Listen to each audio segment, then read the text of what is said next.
Hey gang, old bit collector here. I want to show you an update on the graphics mode 4 that we've been working on for the Micromite Companion. Pretty excited. These new boards should be in sometime next week. So we've been working on getting the software done. And one of the things I wanted was a nice way to do graphics and sprites and tiles and maybe write video games or graphical user interfaces or what have you that are accessible in BASIC. So I want to show you some things that we've been working on in the last day or so, and some changes that I've made to the Mode 4. Now, earlier this week, I published a couple videos that showed some of the sprite movement and some character tile changes. And while BASIC was in control of all of the movement and the display, the graphics and sprites themselves were still internal to the spin code. In other words, internal to the propeller's source code. That has changed. So the idea here is to have this, as we're working with a self-contained computer, to have this be as self-contained as possible, so that if you had to, you could do all of your coding, all of your sprites, all of your tiles right on this device. And that's kind of, we're trying to keep on that track. So let me show you the changes that we made to sprites and tiles first. So I'm going to load the, let's start with the character tiles. We'll load this font file. It's an 8K text file now that I've just loaded into the memory of the Micromite, and I'm going to run the edit command, and there they are. And as long as I'm reasonably careful with the format of the file, I can make changes to the 16 by 16 pixel tiles, character tiles, which can be 16 different colors. And as I scroll down through and you squint a little, you can see the characters. There's the 3, the 4, 5, 6, 7. I'm going to go down here to the alphas. There's the C. If you look carefully under tile 13 equals C, you can actually make out the single color C. Let's go down through the alphas a little more here toward the end. We've got a couple graphics. There's the minus or the dash. There's a copyright symbol and a test graphic. And that test graphic under tile 39, you can see that there's actually multiple colors. It isn't just a single color graphic. So tiles are going to be easy, and you could do them right on your Micromite Companion board if you wanted to. And this goes all the way up to 64 tiles that are available to the programmer to call from your program. We've done the same thing with sprites. Let's go ahead and bring the sprites in.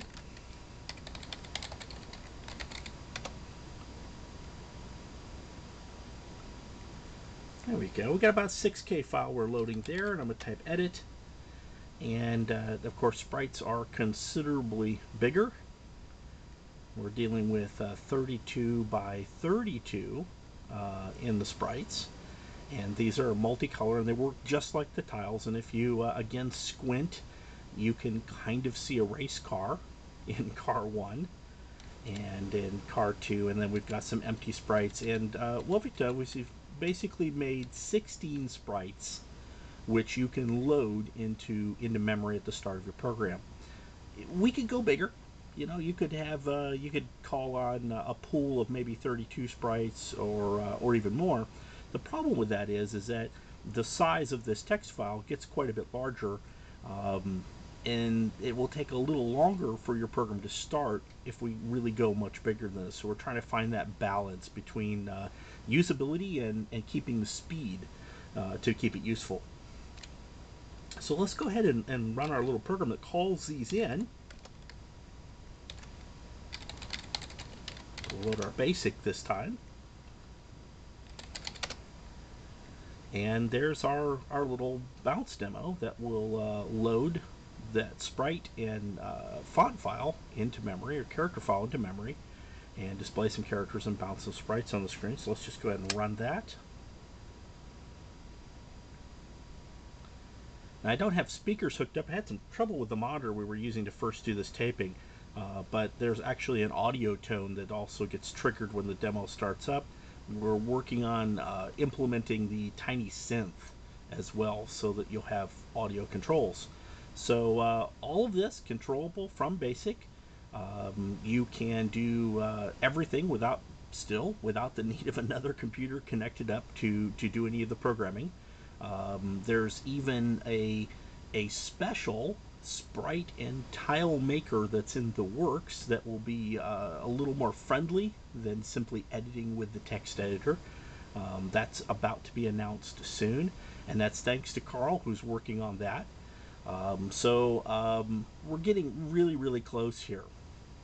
I think the next thing I'm going to write is I'm going to actually write a game for this in BASIC, and we'll publish all the document for the controls. Everything is I2C. It's really easy to use. As a matter of fact, stop this program and switch back into the text mode. I've even begun working on a shell that you can use to start working on your own games, and I'll show you what that looks like.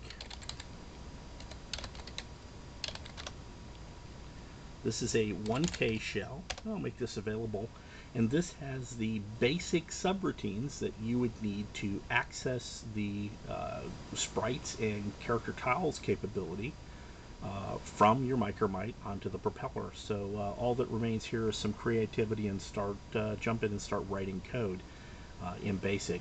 So we're doing what we can to make this accessible, and I'm really excited about this new Mode 4. Some other changes are coming up in the core Micromite Companion code that will speed up the I2C routines. We'll also be working on the other modes 2 and 3 a little more to make them go faster and to be a little more consistent. But hey, if you want to write robot control code, or you want to write a video game, this is going to be a fun project. So see you soon.